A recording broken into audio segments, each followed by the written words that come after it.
नमस्कार, मैं हूं रवि कैंत्रा। हॉर्नबिल टीवी देख रहे हैं आप। उत्तराखंड की खबरों की शुरुआत करते हैं। शुक्रवार को सीएम पुष्कर सिंह धामी टिहरी के मलेथा गांव पहुंचे, जहां पार्टी कार्यकर्ताओं समेत भारी संख्या में मौजूद ग्रामीणों ने सीएम का भव्य स्वागत किया। इसके बाद सीएम धामी ने वीर शिरोमणि माधव सिंह भंडारी स्मृति मेले का शुभारंभ किया। इस मौके पर उनके साथ देवप्रयाग विधायक विनोद कंडारी भी मौजूद रहे।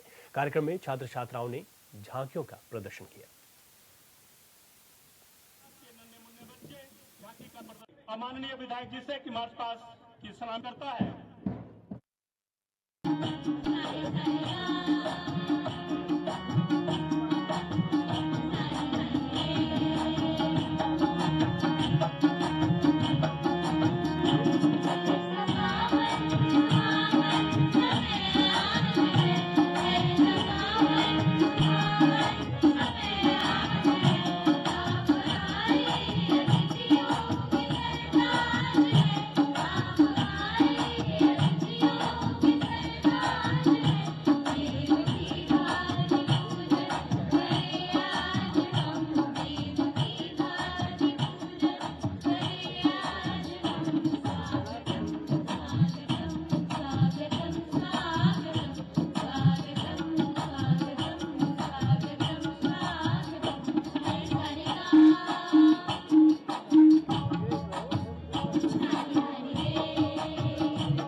नगर निकाय चुनाव के लिए मैदान में उतरे प्रत्याशियों के नामांकन पत्रों की जांच बुधवार को पूरी हो गई। 2 दिन चली जांच में प्रदेश में 202 नामांकन अलग अलग कारणों से निरस्त किए गए हैं, जिसको लेकर सियासत भी देखने को मिल रही है। प्रमुख विपक्षी दल कांग्रेस सत्ताधारी बीजेपी पर आरोप लगा रही है, जिस पर बीजेपी प्रदेश अध्यक्ष महेंद्र भट्ट का बयान सामने आया। उन्होंने विपक्ष के आरोपों को खारिज करते हुए कहा कि पार्टी ने निकाय चुनाव में प्रत्याशियों की जीत के लिए पूरा प्लान तैयार कर दिया है। पार्टी पदाधिकारियों के साथ ही विधायकों और मंत्रियों को भी जिम्मेदारी सौंपी जाएगी। देखिए, पूरा चुनाव हम लोग मंत्रियों, विधायकों, पार्टी सबको कार्यकर्ता मानती है। केदारनाथ के चुनाव में सबका सहयोग लिया गया, इस चुनाव में सबका सहयोग लिया जाएगा। माननीय मुख्यमंत्री की सभाएं हमने प्रत्येक नगर निगम क्षेत्र में करनी है। बड़ी नगर पालिका में मुख्यमंत्री सभाएं होंगी। मेरा प्रत्येक रूप से अनेक स्थानों पर जाना होगा और हमारे प्रदेश के पूर्व मुख्यमंत्री, हमारे सभी मंत्रीगण, हमारे सांसदगण, सबको हम अलग अलग स्थानों पर उनके कार्यक्रम श्रृंखला बनाएंगे और कल से हमारा चुनाव का विधिवत शुभारंभ प्रारंभ हो जाएगा। इसी खबर पर अधिक जानकारी के साथ संवाददाता योगेश आरिफ ऑनलाइन पर हमारे साथ हैं। योगेश, जिस तरीके से नामांकन पत्रों की जांच के बाद कई उम्मीदवारों को यहां पर अनफिट भी पाया गया है, उसके बाद अब सियासत भी तेज हो रही है। दोनों पार्टियां, मुख्य जो पार्टियां हैं भाजपा और कांग्रेस, क्या तैयारियां देखते हैं आप? देखिए रवि, जिस तरह से देखा जाए कि अभी फिलहाल जो है निकाय चुनाव के लिए मैदान में उतरे प्रत्याशियों के नामांकन पत्रों की जांच हो गई है और 2 दिन चली जांच में 202 नामांकन अलग अलग कारणों के कारण निरस्त हुए हैं। उसमें महापौर के 2 अध्यक्ष के 32 और पार्षद सभासद के 168 नामांकन शामिल हैं। जांच में 6538 नामांकन सही पाए गए हैं। इसमें महापौर के 101 हैं, अध्यक्ष पद के लिए जो 555 है और पार्षद सभासद के लिए 5582 प्रत्याशी हैं।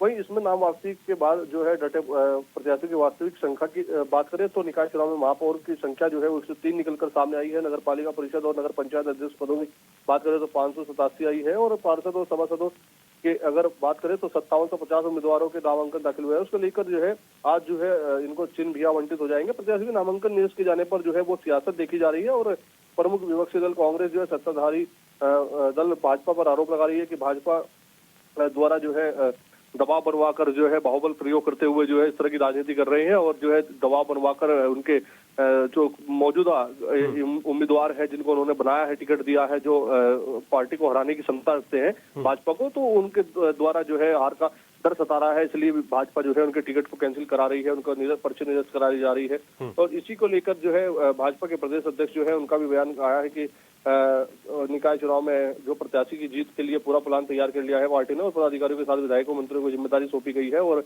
ऐसा कुछ नहीं है, जो उनके अनफिट है इसलिए उनका जो है पर्चा निरस्त हुआ है, पर्चों में खामियां थी इसलिए निरस्त किया गया है, कोई दबाव नहीं है, ना ही कोई इस तरह के दबाव की राजनीति भाजपा करती है। तो इस तरह के आरोप दोनों तरफ से लगाए जा रहे हैं, तो उनका काउंटर भी करती बीजेपी नजर आ रही है। लेकिन सियासत बड़ी तेज हो गई है, जिस तरह से निकाय चुनाव का सरगर्मियां तेज होती जा रही है, वैसे वैसे जो है आरोप प्रत्यारोप का जो है दौर शुरू हो गया। जी बिल्कुल ठीक है योगेश, आपने कि आरोप प्रत्यारोप चल रहे हैं, लेकिन जनता का आशीर्वाद किसको होगा ये देखने वाली बात है। शुक्रिया आपका जानकारी के लिए।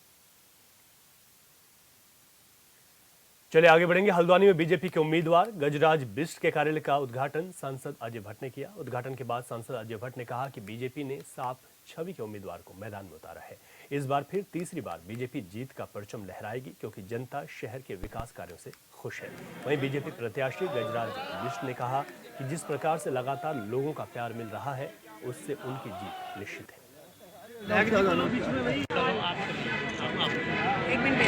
जनता पार्टी के कार्यकर्ताओं का मंदिर है जी, इसी से हम शुरुआत कर रहे हैं। आज सवेरे मैं घर से निकला, गोलजू मंदिर के मेरे दर्शन के, गोलजू भगवान के, उनसे आशीर्वाद लेकर अभी यहाँ पर आया हूँ। अभी आदरणीय बंशीधर भगत जी और आदरणीय अजय भट्ट जी के नेतृत्व में इस कार्यालय का उद्घाटन होने जा रहा है और उसके बाद यहाँ से हम चलेंगे। देहरादून की सड़कों पर जल्द ही 250 नए सीएनजी ऑटो दौड़ेंगे। जिन लोगों ने इसके लिए परमिट के आवेदन किया था, परिवहन विभाग ने उनको ऑटो खरीदने की मंजूरी दे दी है। दून में कई साल से ऑटो के परमिट बंद थे। पिछले साल संभागीय परिवहन प्राधिकरण यानी कि आरटीए ने नए सीएनजी ऑटो के 250 परमिट देने का फैसला लिया था। इसके लिए 31 दिसंबर 2024 तक आवेदन मांगे गए थे। सभी परमिट के लिए आवेदन मिलने के बाद परिवहन विभाग ने अब ऑटो खरीदने की मंजूरी दे दी है। 31 मार्च तक ऑटो खरीदना होगा, इसके बाद परमिट जारी किए जाएंगे। सीएनजी ऑटो चलने से दून में प्रदूषण में काफी राहत मिलेगी, उससे कम होगा। आरटीए ने देहरादून के साथ ही हरिद्वार और ऋषिकेश में नए सीएनजी ऑटो चलाने का निर्णय लिया है। हरिद्वार में ऑटो के 300 और ऋषिकेश में 150 परमिट दिए जाने हैं।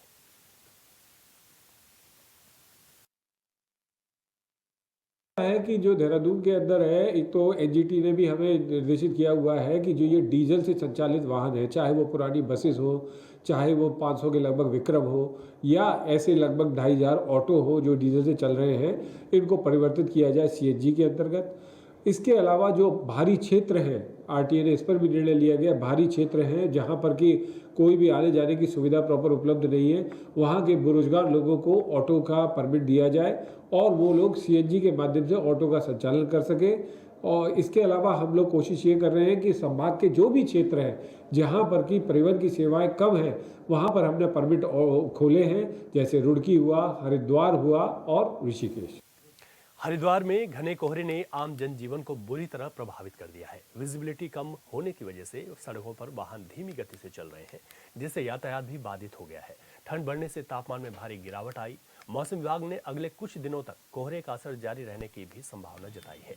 वहीं प्रशासन ने भी वाहन चालकों को सावधानी बरतते हुए फॉग लाइट का इस्तेमाल करने की अपील की।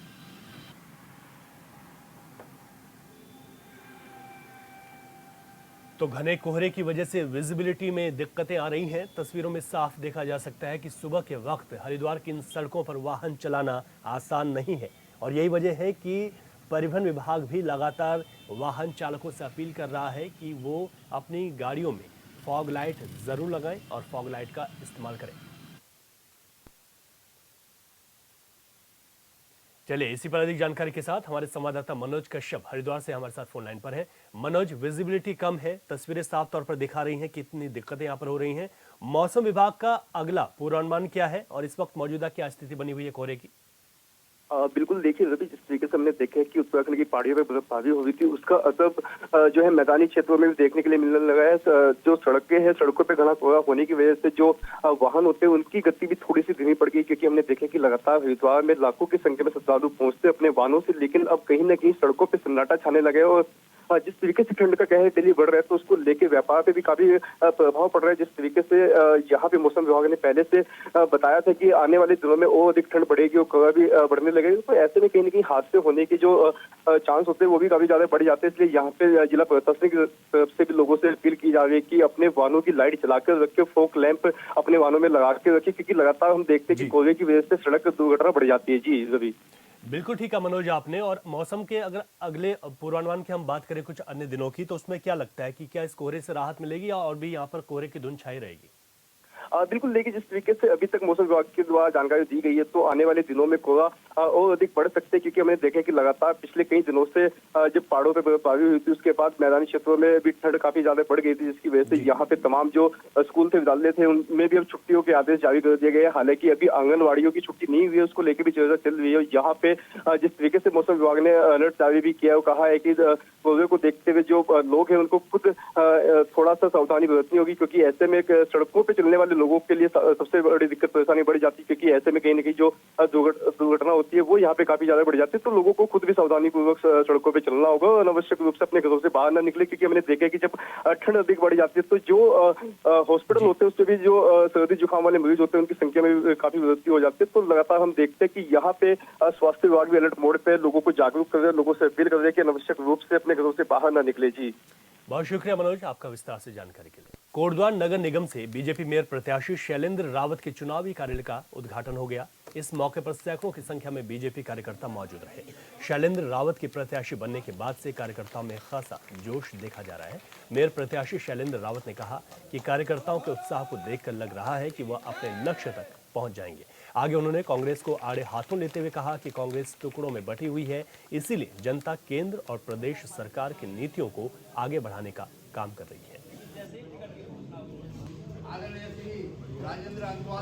आज कोटद्वार नगर निगम का जो चुनाव कार्यालय है उसका यहाँ पर विधिवत उद्घाटन किया गया और आज से जो भारतीय जनता पार्टी के प्रत्याशी हैं श्री शैलेंद्र सिंह रावत, उनके चुनाव प्रचार की जो भी गतिविधियाँ हैं उसका संचालन इस मुख्य चुनाव कार्यालय से होगा। और आज सभी कार्यकर्ताओं ने एकजुटता के साथ संकल्प लिया है कि हम सब लोग एकजुटता के साथ काम करेंगे और उत्तराखंड में जो 11 नगर निगम हैं उन 11 नगर निगमों में अगर कहीं सर्वाधिक मतों से भारतीय जनता पार्टी का प्रत्याशी चुनाव जीतेगा तो कोटद्वार नगर निगम का प्रत्याशी जीतेगा। तो हम सब लोगों ने ये संकल्प लिया है और हम भारी बहुमतों से इस जो ये सीट है कोटद्वार नगर निगम की उसके मेयर की सीट को जीतने वाले हैं। और जो सभी वार्ड हैं उन सभी वार्डों में हम बहुत बड़ी संख्या में हमारे पार्षद चुनाव जीत कर आएंगे। ये संकल्प आज सभी कार्यकर्ताओं ने मिलकर लिया है।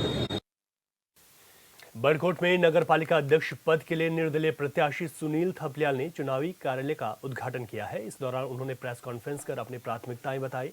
उन्होंने कहा कि नगर पालिका की समस्याओं का समाधान किया जाएगा। सुनील थपलियाल ने बताया कि वे लगभग 2 दशकों से नगर पालिका बड़कोट की समस्याओं को प्रत्यक्ष और अप्रत्यक्ष रूप से उठा रहे हैं और उन्हें सफलता भी मिली है। वहीं निर्दलीय प्रत्याशी कपिल देव रावत के नामांकन पत्र रद्द करने पर सुनील थपलियाल ने खेद जताया। अक्सर अभियान भी चलाया था और उसके खिलाफ हम लोग लगातार जो है पत्राचार भी कर रहे हैं। शासन का अध्यक्ष बनने के बाद एक मेरा सबसे महत्वपूर्ण प्लान रहेगा कि हम लोग नगर पंचायत के कार्यालय में बैठ करके कोई भी कार्य जो है होना है उसको तय नहीं करेंगे, बल्कि वार्ड में जाएंगे, वहाँ के मोहल्लों में 20, 25, 30 परिवारों के साथ बैठ के तय करेंगे और उनकी जो पहली प्राथमिकता होगी वार्ड वासियों की उस काम को हम लोग जो है करेंगे। कुल मिलाकर के इन मुद्दों को लेकर के नगर पालिका के अध्यक्ष पद का प्रत्याशी और गैस सिलेंडर मुझे चुनाव चिन्ह मिला है, तो नगर पालिका की जनता से मैं अपील करूंगा कि आपके बीच में रहने वाला हूं, बिल्कुल थाने की बाउंड्री से लगाओ मेरा मकान है। और अमूमन जो है जो काम नगर पालिका क्षेत्र या क्षेत्रवासियों का पड़ता है, तो अगर किसी हॉस्पिटल में है, थाने में है या तहसील में है, तो मैं 2 मिनट में पहुंच करके जो है उनकी समस्या के लिए उनके साथ खड़ा रहूंगा, ये मैं विश्वास दिलाता हूँ। अल्मोड़ा में बीते 9 दिनों से बंद हल्द्वानी खैरना अल्मोड़ा हाईवे को खोलने की कोशिश जारी है। क्वारब क्षेत्र में सड़क वॉश आउट होने के बाद पहाड़ को तोड़कर मार्ग तैयार किया जा रहा है। भूवैज्ञानिकों और आला अधिकारियों की देखरेख में 2 पोकलैंड और 2 जेसीबी मशीनों की मदद से 30 मीटर लंबी पहाड़ी को समतल कर सड़क खोलने का काम जारी है। अधिकारियों का कहना है कि जल्द ही इस मार्ग को यातायात के लिए खोल दिया जाएगा, क्योंकि इस मार्ग के बंद होने से यात्रियों और स्थानीय लोगों को भारी परेशानियों का सामना करना पड़ा है।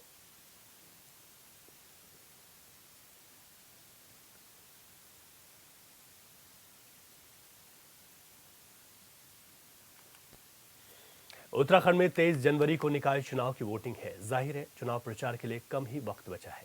एक तरफ आयोग चुनाव की तैयारियों में जुटा है तो दूसरी तरफ सत्ता पक्ष और विपक्ष नामांकन रद्द होने को लेकर आमने सामने है।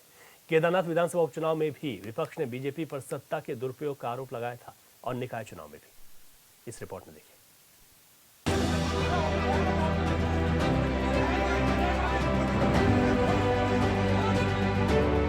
राजनीति करने वालों के लिए डर हो सकता है, लेकिन लोकतंत्र में ये डर कहीं से भी सही नहीं है।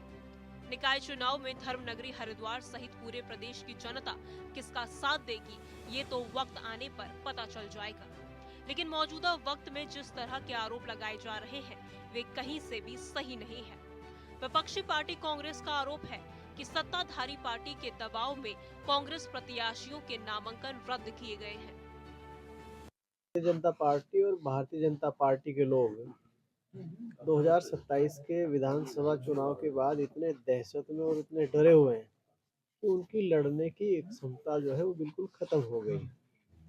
वो चुनाव लड़ने में लोकतंत्र में विश्वास नहीं रखते हैं। और ये कहना अतिशयोक्ति नहीं होगी कि एक तरीके से उन्होंने चूड़ियां पहन ली हैं। और चूड़ियां पहनने से मेरा तात्पर्य चौधरी साहब का कांग्रेस प्रत्याशी का नामांकन रद्द करना और जोर जबरदस्ती के साथ नामांकन रद्द करवाना, ये उसी चूड़ी पहनने का सबूत भी है। दरअसल हरिद्वार में मंगलौर नगर पालिका से कांग्रेस प्रत्याशी चौधरी इस्लाम का नामांकन पत्र खारिज हो गया। नामांकन पत्र खारिज होने के बाद मंगलौर विधायक काजी निजामुद्दीन ने आनन फानन में प्रेस कॉन्फ्रेंस की, जिसमें उन्होंने मंगलौर के चेयरमैन पद के उम्मीदवार चौधरी इस्लाम और उनके साथ भरे गए दोनों पर्चों को बड़ी साजिश के तहत निरस्त कर लोकतंत्र का गला घोटने का आरोप लगाया।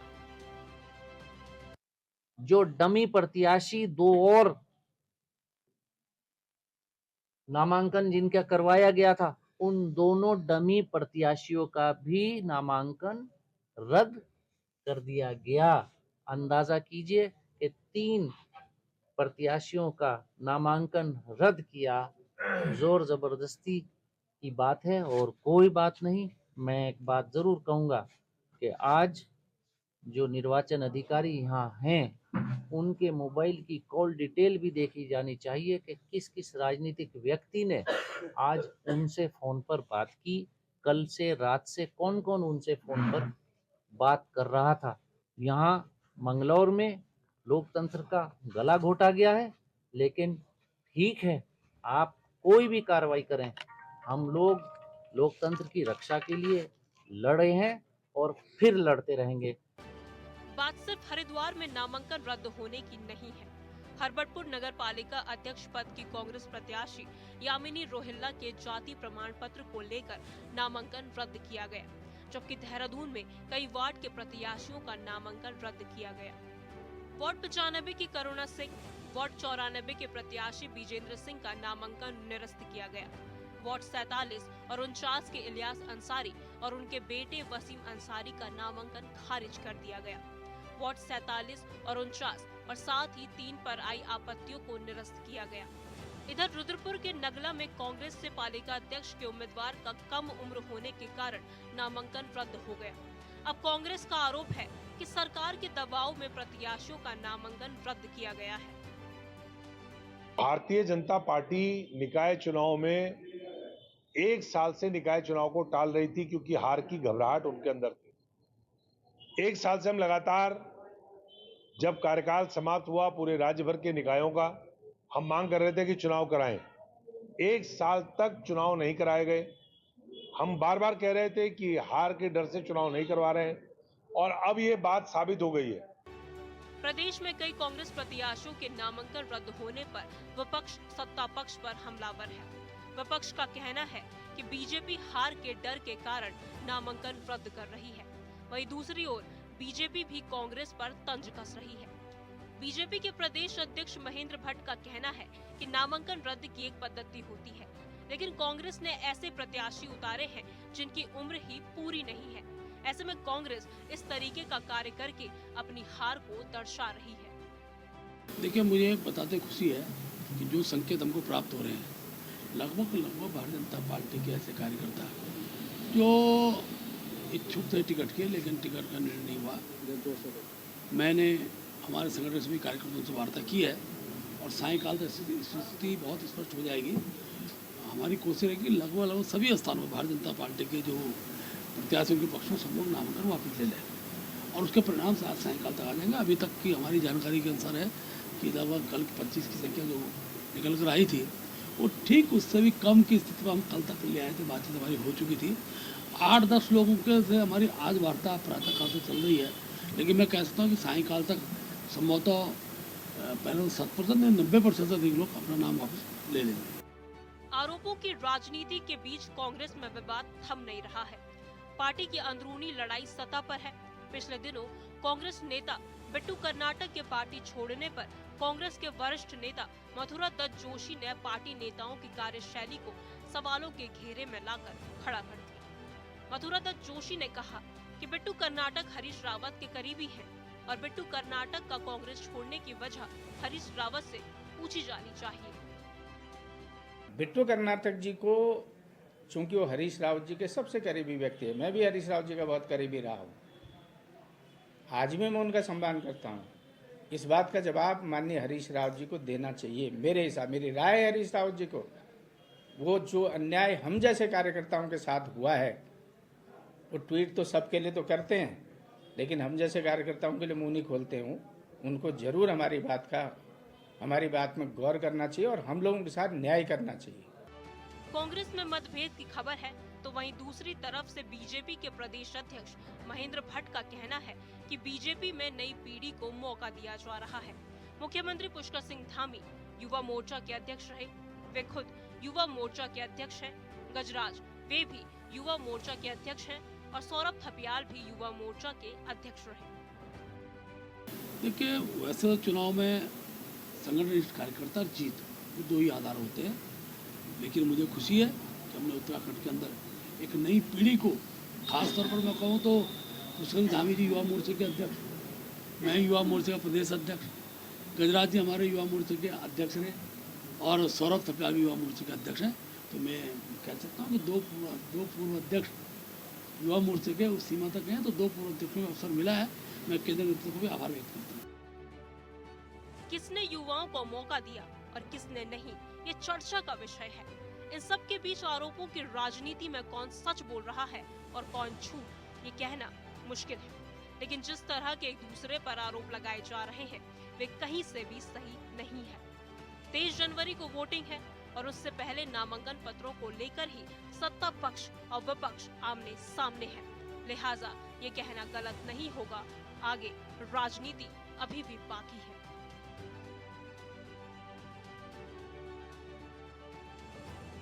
Bureau report, hornbill TV. और इस बुलेटिन में अभी के लिए इतना ही। खबरों से अपडेट रहें और देखते रहें हॉर्नबिल टीवी। इजाजत दीजिए, नमस्कार।